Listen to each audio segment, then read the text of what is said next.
Welcome to the Franchise Founders Podcast, where you'll hear right from the source how people like you have been able to buy and build their businesses across different industries all over the country. Dan Claps is the co-founder of Career Transition Leads, Nurture Assist, and Find a Business Online. Christian Dadulak is a franchise consultant with Find a Business Online, and he heads up business development for Career Transition Leads and Nurture Assist. He also runs an independent franchise consulting business, The Franchise Guys. Together, they formed relationships with hundreds of successful business owners who are excited to share their stories with you. Now here are your hosts, Dan and Christian. Hey everyone, how's it going? Welcome to another episode of the Franchise Founders Podcast. Today we have a really exciting guest, Drew Lund, who is with Complete Pest Solutions. So Drew is the Director of Franchise Development for Complete Pest Solutions. After stepping into the world of franchising just a couple of years ago, he's found a love for the industry, like we all have, and that has helped so many people achieve their goals, and he's excited to be a part of the growth of a very fantabulous company. So with all that said, Drew, welcome to the Franchise Founders Podcast. Thank you. I appreciate you having me on. Awesome, man. Of course. So I think a good place to start would be to talk a little bit about how you found your way into franchising, because I think for a lot of us that are in the franchise industry, it's more of a situation where franchising found us rather than we found franchising. So tell me a little bit more about your background and how you got into franchising. Yeah, well, first of all, I think that's 100% accurate. I personally got into franchising through what franchising is really all about, which is networking. You know, that's, as I've learned through being in the industry, networking and connections is so important to everything we do. And it really is a pretty small world once you get into it. And I saw that firsthand because I actually met the owner of the company that I'm at through church. And I actually originally went to college for that. I was a pastor for a while and, spent all day talking with people and doing all that stuff, and just got to know the owner of the company and understand a little bit more about what he does. And so I eventually, just transitioned over to this. Not anything I ever saw myself in, but like you said, I think that seems to be a pretty common story within the industry, that this is something that is really attractive to people. For myself, I've had positions in the past of sales or other kinds of things as I was going through college or whatever else. And, I learned that in franchising, it's different. You are not, it feels almost like you're not really selling something, when you're in franchise development and that kind of thing. Really what you're doing is you are helping other people to see how they can help themselves. At the end of the day, franchisees are investing in themselves. All that we're doing is providing the framework for that. There's a system that I learned about, a book that's called The Trellis and the Vine. And it talks about growth within organizations. And it talks about how when an organization grows, that's like a vine growing. And you have to be able to have a trellis, which is the wood lattice work that allows the vine to grab onto things in order to grow.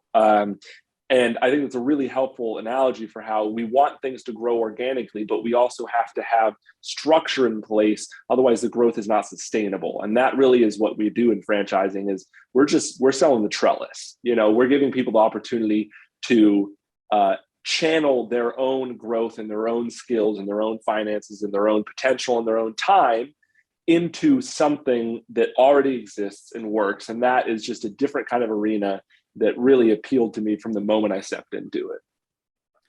Man, I love that analogy. That's so cool. I'm probably going to end up stealing that from you, but it's so true. Franchising really does provide that support system, but it really is investing in yourself. You're growing, and there's the support, the backbone that the franchise is providing as well. A lot to unpack there, though, man. So you were going to school or going on the career path to be a pastor, and so that just seems like such a 180. That's very interesting. So it must have been a pretty compelling story with either the brand. I mean, you must have really liked the brand, obviously the founder as well. Mm-hmm.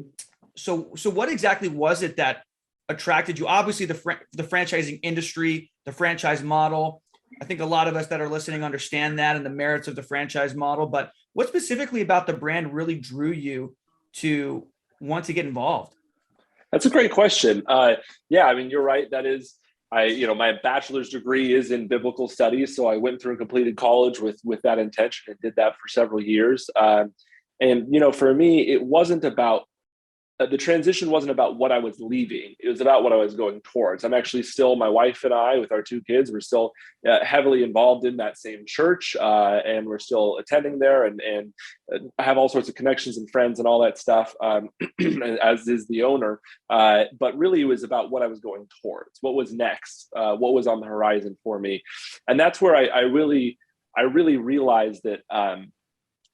I've heard people who know far more about this stuff than I do, talk about how careers these days, when you look at people who are younger, who are getting into the workforce, or maybe in their 20s and their 30s, more and more people now are looking less at the job that they do and more at the organization they're a part of. And that's a trend, statistical trend, that people are more and more caring about, what am I a part of?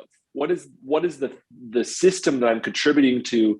What is the purpose of this place? What is their mission? What are their values? And for me, that's really what it was. I mean, certainly I enjoy what I do. And, as everything I did in college and then in my first several years in my previous career, it's all about communication and all about people. And I still say I use that every day. That's what it is. You have a message and you communicate it to people and you relate to people and you build rapport and relationship. And none of that has changed from what I did there. I'm just not attaching Bible verses to the end of what I say anymore, Right. But at the same time, what it is, really it's an opportunity to be a part of something that's going somewhere. And so I was the first hire here on our corporate team. Before me, it was just Complete Pest Solutions with the pest control branches. And so I was the first corporate hire that was not a person just on how do we apply pest control at homes and wildlife control at homes, but is on the how do we grow the business and how do we expand into new territory and all that. And that was, a couple of years ago. And at this point, having only been doing this for a little while, we've already gotten to the point from where it was just me and the owner to now we've got our office administrator, we've got our director of sales, we've got our lead trainer who spent, years with far larger companies like Terminix and others that are really highly successful. And he's come on with us, and we've got a videographer and media and all these things that to see this team come together. I had the opportunity, because of my relationship with Anthony, to see from the beginning where this could be going, and to realize that I had an opportunity not just to be on the train when I could see the destination coming, but also to be a part of what got the train to that destination. Was really appealing to me, to be a part of something that was going somewhere. So that's really how I ended up here. It was about the opportunity of seeing what I could be able to be a part of in terms of organization and what it brings to people, to customers, but also to the franchisees, and the opportunity it has for them to be able to get on the train to get to their own goals. Love that. So it sounds like you've been there since the very beginning, for the most part. I have been since the beginning of the franchising phase. The company itself has been around since 2018 since 2008 as a company with pest control, and has grown ever since then.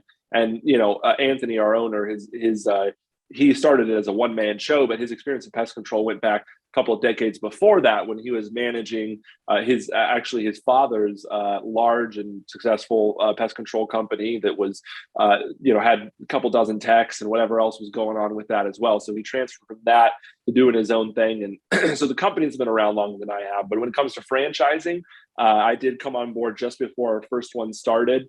And so I have pretty much been here from the beginning as far as franchising is concerned. Yeah. That's fantastic. Well, this is a question for Anthony, but I'm sure you have some insight as well. But what ultimately was the decision or the point where he found that, hey, we have a business here that really is franchisable? What made Anthony decide to go the franchise route? Do you know?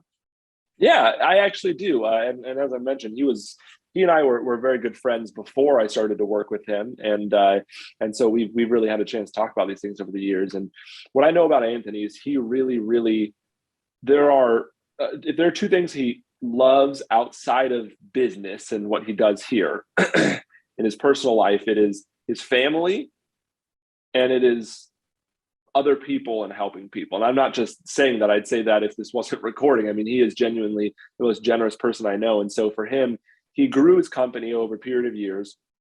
It's actually an incredible story. It started out, like I said, as a one-man show, on the ground by himself every day until it got to a point from 2008 to 2012. He built it up. He had multiple technicians. He had someone in the office. He had all these trucks, and they actually had a fire that burnt down their whole office and essentially ruined all of their vehicles. And so he had to pretty much build it back up again from that. And so he went then from 2012, he'd gotten out of the truck. He was in the office. He was overseeing the team to 2012. He's back in the truck. He's rebuilding the fleet. He's rebuilding the team. Did that over several years. And then it got to around 2018 or so. And he started to realize that now he's spread out. He's got business across, multiple states in Ohio where we started, but also in Pennsylvania.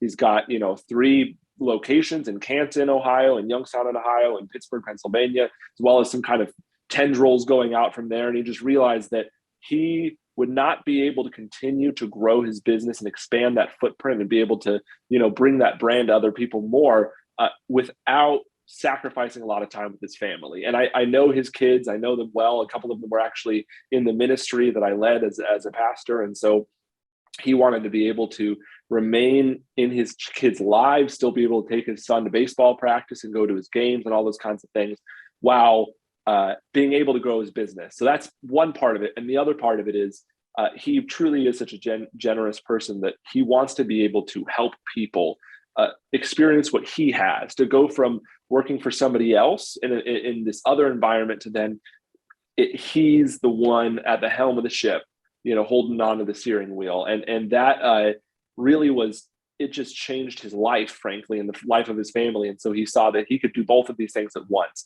He could continue to grow his brand and bring the services to other people that he's continued to bring to his own customers. He could expand that while also being able to use that to fuel the growth of other people and give other people tools to be able to succeed. Because that's really, at the end of the day, what we have talked about. And even literally just this morning, we had this conversation about how when it comes to pest control, we provide solutions. We're going to make sure that people are taken care of. Everything is knotted up tight. The animals can't get back in. The pests aren't going to make it in, all that stuff. We provide solutions with pest control. But with business, we provide tools, and we provide, like we talked about earlier, that framework, that trellis. And so that's really what he saw was the opportunity to kill those 2 birds with one stone. Love that.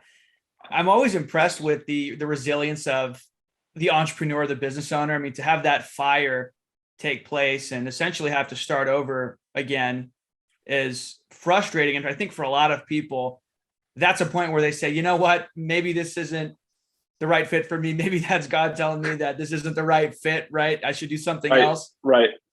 And I just think it's so special to look at that and see an opportunity there. And so say, no, this is a reason to keep going. This is a reason I am meant to do this. And so that's certainly commendable. I think that's really awesome. And I agree as well that franchising is such a perfect way to scale a model. Yes, you can absolutely open up additional corporate stores or territories, locations, but oftentimes that is going to require a lot of involvement from the owner. Whereas with the franchise model, yes, there's still involvement, there's still training, and you still need to build those infrastructure and systems to get things up and running. But when you have franchise partners that are helping you to expand, and that's just such a great way to do it. And not to mention, like you said, he also gets the satisfaction. You all at Complete Pest Solutions get the satisfaction of really seeing people be successful in the model and helping people to get out of corporate America, be their own boss, be in business for themselves, but not by themselves. So I think that's fantastic. So with all that said as well, I am curious, we did touch a little bit on the brand, but if you could go a little bit more into Complete Pest Solutions, some of the support and features and things like that, some of the services you provide for the consumer, and then also touch on as well what some of the support structures look like for the franchisee.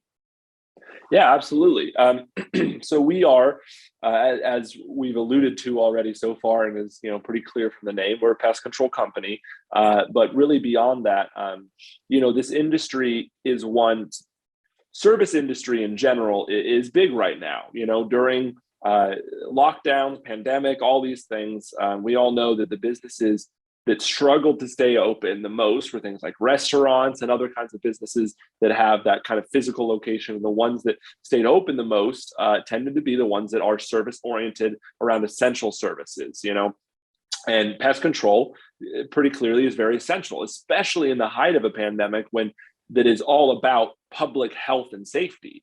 And that is what we do. We protect people. A lot of people don't realize that, the number one cause of house fires in America is some kind of wildlife, either a rodent or a squirrel, which is a rodent, but like a mouse, a rat, a squirrel, something like that, getting into some kind of attic space, something like that, and chewing on wires. And it electrocutes them and it causes a fire that can burn down the house. That's the most common cause of fire in America. So it's a huge safety thing to keep your home protected from that.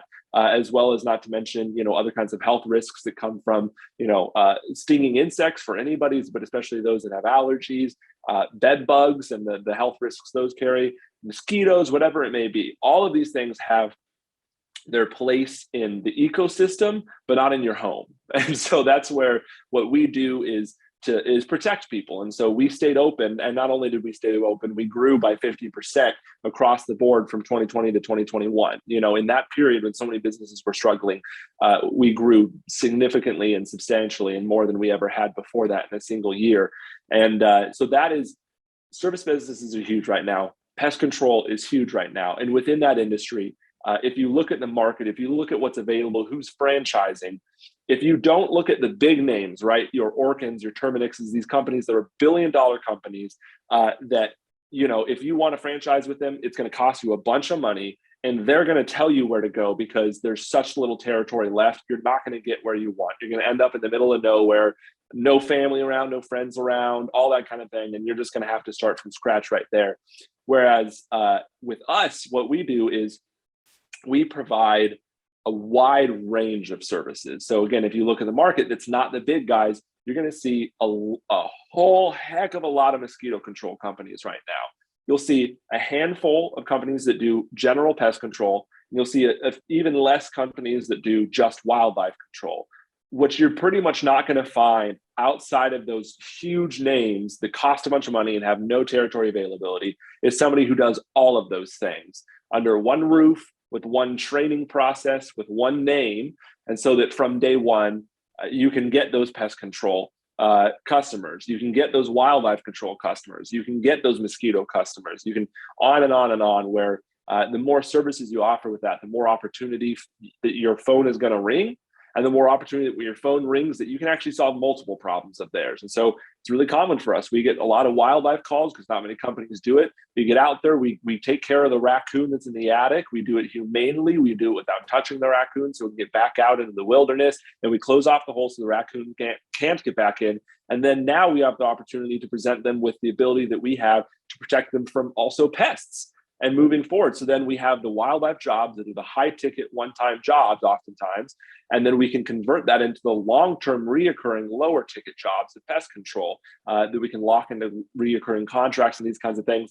And it's a win for us because it's recurring revenue, it's higher revenue, and it's a win for the customer because we're providing better protection and better services. So that's really where we come into the market. Is this industry is huge right now, and we have the best door into the industry to be able to get our franchisees into a competitive industry in a way that they're going to stand out from day one so that they can find success, they can get those contracts, they can get that revenue growth in a way that really is going to be appealing to them. So that's really the broad pitch of Complete Pest Solutions is really just that. It's complete. That's what we focus on. And so within that, we know that we're an emerging brand. And so we really are in a place where we love to work with our franchisees as they come on board and help them see what are your needs. That's the kind of thing you don't get from a lot of more established brands, a lot more locations.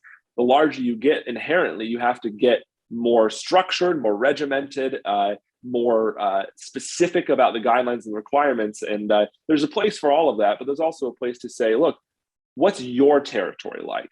What is your personality like? How can we really gear what you're doing towards that? So there's a lot of things that we do, such as allowing franchisees to work out of their home in the early days, not requiring them to buy a brand new brand new truck fresh off the line, but working with them to see how we can get a cheaper vehicle, or even work with one they might have already that passes kind of the minimum checks we have in appearance and ability to hold what it needs to hold, those kinds of things, to keep their costs low, as well as just our overall buy-in cost is as low as you'll find in the industry, and sometimes lower than the companies that offer less in terms of services. So we do that. We have obviously the normal kinds of marketing support with providing materials to be able to market your business in your area.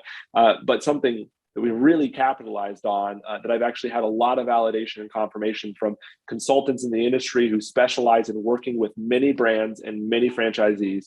And what we've done is, for our size, we have something that pretty much no other emerging brand has in our market, which is we have a corporate accounts division, which means we have people who specialize in going after big clients. And this year alone, I mean, we're just a couple months into the year at this point. This year alone, we've closed multiple contracts that are close to $100,000 in revenue, guaranteed yearly contracts with government entities like housing authorities, and like that's just a couple months into the year. And multiple of our franchisees have already had these contracts basically just handed them to say, look, you just do the work and you're getting, tens of thousands of dollars out of this, And so that's the kind of thing that we have in place that Anthony, our owner, has developed over the years. And now he's building the sales team that he's giving that knowledge to. Those kinds of contracts are really hard to compete for. And we know how to do that. So that's just another example of kind of the support that we offer from day one that you don't get from other emerging brands. Definitely. You said a couple of things there that I want to touch on, and a lot of it was spot on. I think a lot of people, when they think franchising, immediately they think of food, they think of McDonald's, and they think, wow, it'd be cool to have this brand, and it'd be cool to have a McDonald's, I guess, but it also would maybe not be so fun in certain ways because it's probably super corporate-y and super structured, overly structured, and my ability, my wiggle room to run the operation sort of how I'd like to run it is very, very narrow. And that is a common misconception. I think that's true of some of those empire brands that are super well-established, multi-billion-dollar companies, but even some bigger companies aren't necessarily like that. But especially with emerging brands, you're growing as a franchisee, you're growing with the brand, and the brand is growing with you. Yep. And so it is more flexible. They're more willing to work with you. So that's a huge advantage, I think, to working with more of an emerging brand. And so I love that. And then one thing I'm curious to hear you touch on as well is, I know a lot of people are listening and thinking, my God, pest control or Complete Pest Solutions. I mean, that sounds like something that I'm not really passionate about. And that's another misconception. I think people think that, man, I got to go into a business being super passionate about it. But I think you can learn to be passionate about it. And I would imagine that, and correct me if I'm wrong, but I would imagine that it's not necessarily the owner of the business doing a lot of the actual work, but it's maybe them managing, leading a team, building a team, and offering really great services to the consumer. So can you touch on that a little bit? Absolutely. And I'm glad you gave me an opportunity to speak to that. I think to put it in a blunt way, I like to sometimes. I think that the pest control doesn't have the sex appeal that a bar and grill does, right? I mean, sure. When you just put it on a flat level like that, if you look at like, man, what business do I want to be able to go back to my high school reunion and tell people that I have, and it's probably not pest control. It's probably something that people want to go to, that everyone's going to on a Friday night. But when you really look at it, what's really appealing about a business? One that looks great, but just with its flashiness, it could flash out as well, or one that really is going to have sustainability and growth. Because if you look in your area, wherever you are, whoever you are listening, if you look in your area, I don't have to tell you about the restaurants that don't make it. You know the restaurants that pop up on your street and go out, in a matter of a year, 2 years, 5 years. You know the things that come and go because there is style, there is what's in, what's out, there is all these kinds of things that come and go with that. What is always in is not having a bee's nest in your wall. And so that's where, if you put the appearance of walking in, and having the sex appeal or whatever you want to call it, of owning that bar and grill, that whatever else, at the end of the day, it's so much better to be able to have a business that works and that lasts. And that has so much more value and frankly, more sex appeal in that way, to have something that's successful at the end of the day and is going to be successful for a long period of time. And that's where, to get to your question of kind of what that looks like, what that comes back to again, where we are as an emerging brand, we work with our franchisees. So we have really two kinds of people that come to us and that we talk to. One kind is we have a lot of appeal for the blue collar kind of people, or lower level white collar, the people who are really, the working class guy. They're still doing the 9 to 5s. They're still out there doing what they're doing. And they may not have the funds to come in and do a massive thing off the bat. They don't necessarily want to come in and have to take on the expense of all these employees and all this stuff. And so for somebody who's in that space, who wants to get in and get their hands dirty, get working hard, and get that sweat equity from day one, we've got that. And that is where you get in, and from day one, you're like Anthony was when he founded this company. You're the one-man show. You're out there, you're doing everything and growing that business. And this does two things for you. First of all, it keeps the costs very low. And second of all, so your overhead's high, you make your money back sooner, all that stuff. And second of all, it puts you in a place where you are going to know that business so well because you're in there and you're doing it. So when you do get to that point of bringing on team members, which typically for our franchisees so far happens within 6 months to a year, they're already hiring employees. So this is not the long-term forever. This is just, I'm going to learn the business. I'm going to grow it myself. I'm going to save my money and I'm going to learn the business. Then in 6 months to a year, when I start to bring those people in, I've got a whole heck of a lot of confidence because I've been doing it.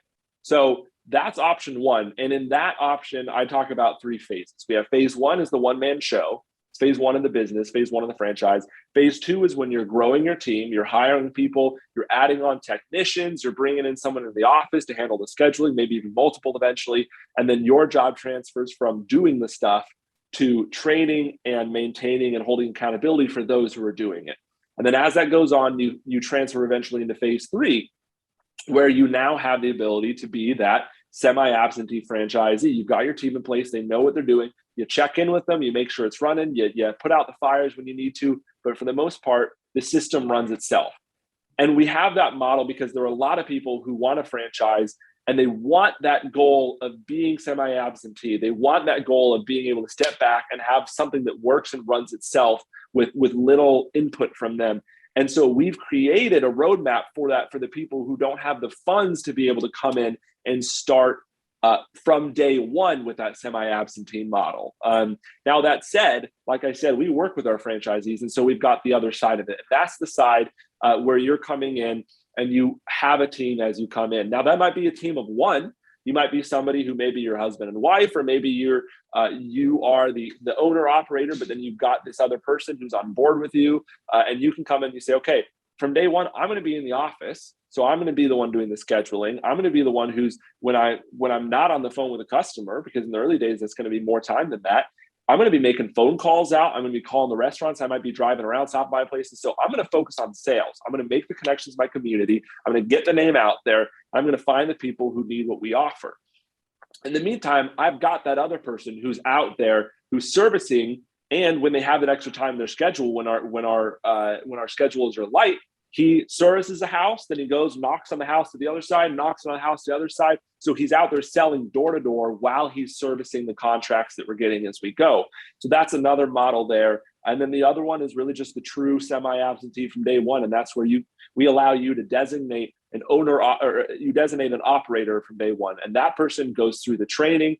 They know how to do it. It's everything in model 1, but you've designated somebody that you trust to do it and who's approved by us. And so through all of these models, that's what I mean is we've got it so that we work for everybody, because there are a lot of people that want to come into that semi-absentee model from day one, but there are also a lot of people who want that and can't necessarily afford to do that. And so we've created a way really for anybody who's looking for this to be able to get into this and to be able to get started and be able to have some really serious growth.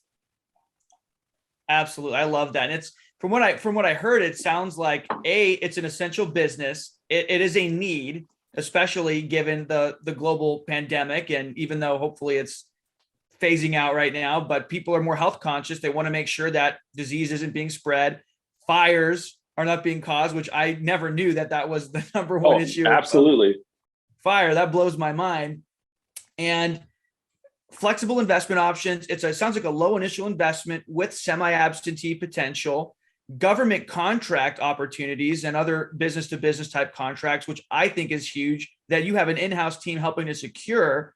So I think all of that, people may not on the surface look at pest control and think it's sexy, but I think all of that you mentioned, that actually is pretty sexy, especially for somebody that, which I would encourage our audience to really think about, that it's not so much about the widget, it's about the model, the business model, the systems. Yes, you want to make sure you're in a viable industry and a good business, but if it's the right vehicle and you're the right driver, then you can go far together. And it sounds like you guys really have that. Absolutely. And that's a really good summary there. And essentially, at the end of the day, like I said, to bring it back to where we started this conversation, franchising, when you franchise with a company, you're not investing in that company, you're investing in yourself with the framework that they provide to be able to fuel that growth. And so at the end of the day, that's what we do. And so you're exactly right. If you're the kind of person who really has that entrepreneurial mind and spirit, there's a good chance you're going to succeed at whatever you do. When it comes to whether you choose us, whether you go with a restaurant, whether you go with retail, whether you go with on and on and on, you're probably going to succeed anyway. The question is, how fast are you going to get there, and what's the ceiling? And that's where for us, we've got that opportunity for people to be able to get in, to be able to, from day one, scale so quickly, got high profit margins, all that kind of thing, so you can grow. And as you grow, this is one of the most scalable businesses out there, because you grow, you add your team, and then when you got it and you're there and your territory is booming, you've got that opportunity to say, okay, what's next? And now to spread out into your territory next door. I mean, that's how we grew from where we are and started to spread out. It's not like the other kinds of businesses that have brick and mortar buildings or that kind of thing, where you have to get another location, you got to scout it out, you got to build out all this stuff. It's just, look, you just have some routes that send your guys a little bit farther away while you get into that new territory. And then when you're able, you pop up an office that's not near as complicated, not near as expensive. And so it just continues on to where the potential for this is incredible. And so that's like I said, at the end of the day, you're investing in yourself. We've just got a framework that's going to help you find that success that you're going to get anywhere. You're going to find it faster, and the ceiling's going to be higher with us than it's going to be somewhere else. Absolutely. And I think that's why a lot of people should consider home services, consider all of your options. But what's so nice about a business like this is, while a physical location that requires a build out, it's more capital intensive, usually, almost always, because you have to find a location, negotiate the lease, do the build out, all of that. And then eventually the volume that you can produce, the volume of sales you can produce at one location sort of caps out at a certain point. So if you want to continue to scale, well, then you have to open up location number 2 and then 3. And that again is capital intensive. And so a business like this is highly scalable. So I would encourage people to keep an open mind and consider all of their options, not just some of the more sexy options. So I think that's well said. One last question, then we'll wrap it up here. But as an emerging brand, I am curious, because we do have people on here considering opening up their own franchise locations or territories, being a franchisee, but we also have a lot of franchisors that listen, or people that think about franchising their business. So as an emerging franchisor, as an emerging brand, what sort of advice would you give to somebody that's either thinking about franchising their business or brands that are more emerging, and as far as growth and how to get past some of those initial challenges that every emerging brand likely faces? Yeah, absolutely. Very, very good question. That's one of the things that I've had the benefit of, because I've been here since day one, essentially day one of franchising. I've been able to ride the whole wave up to this point, and I'm going to continue to ride that wave as we continue to understand and see what our opportunities are in the future. I think I can boil it down to 2 main things. Advice I would give to somebody who's thinking about franchising their business. Number 1, get really good legal counsel. There are a lot of brands, and unfortunately we were one of them, who you start out with maybe someone who's in your area, who does, who helps some local businesses franchise. And guess what? It might work for your local area, just like ours worked for ours. But at the end of the day, you want something that is going to be able to scale nationally. Nobody really gets into franchising or very, very, very few people get into franchising with the intention of just selling 2 or 3 locations or something like that. You get into franchising because you've got your eyes on the horizon and you want to get there. And so from day one, find the one who has a track record of success, has a degree in franchise law, all this stuff, who can get you started out so that from day one, your documents are going to be incredible documents that are going to do everything you need them to do. They're going to give you the protections you need as a franchisor, as well as putting in the things that your franchisees are going to need. It's that trellis. You need that from day one.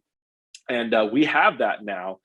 We have an incredible lawyer that we're with who we love and has been wonderful to work with. And we are ready to grow with that FDD in a way we never could have been with the one we started with before this all picked up. And so that's number one. Do it right from the beginning. Don't worry about saving the money or about shortening the process. Do it right from day one and you will never regret it.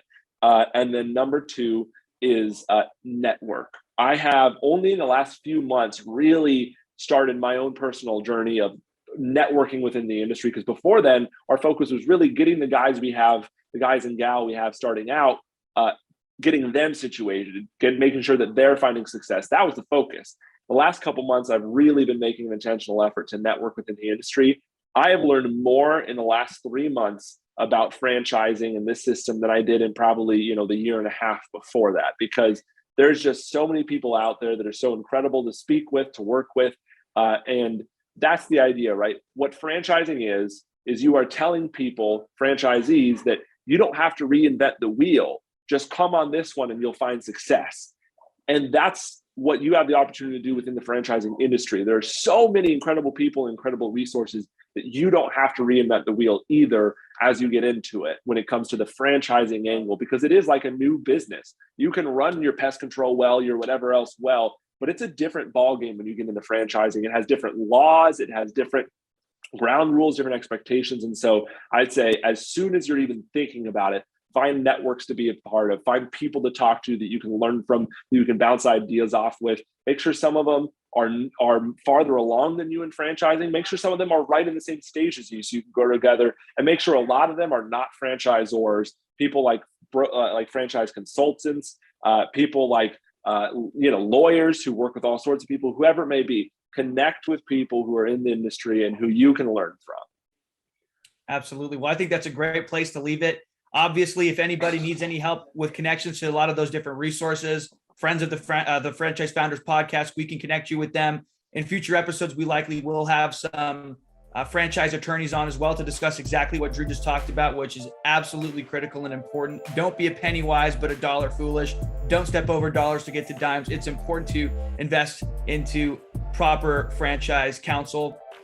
So make sure to do that. But Drew, thanks so much for coming on, man. I think that this was fantastic. Really appreciate it. And to everyone listening, if you could give us a subscription, subscribe, share our podcast, let people know about it, and leave us an honest review as well. We'd love to hear your thoughts on the matter. But until next time, everyone, thanks. And Drew, thanks again for coming on to the Franchise Founders podcast. Thank you. I appreciate it. All right. Take care, everyone.